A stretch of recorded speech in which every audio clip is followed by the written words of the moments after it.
ကျက်ဥတော်မကြောတတ်ဘူးဂုံယူပြီးပြောနေတဲ့မိမဖြစ်နေအတွက်ပေါ့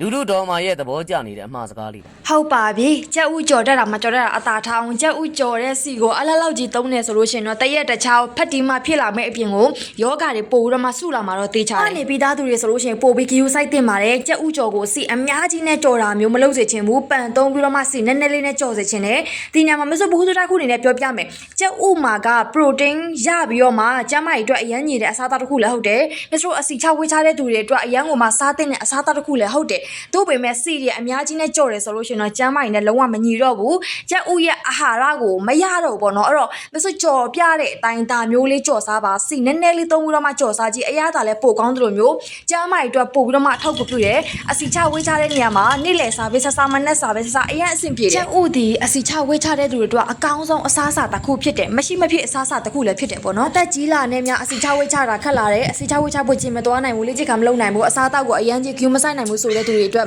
ဒီ USA ကုန်ကျနဲ့ထုတ်ထားတဲ့ဂျိုလေးစီအစီချကော်ဖီနဲ့ချလို့ရပါတယ်အစီဟောင်းအစီစိုးကိုနဆလောင်ကျွမ်းဖြိုခွဲပေးတယ်တလားစာကို3500နဲ့9000ပါ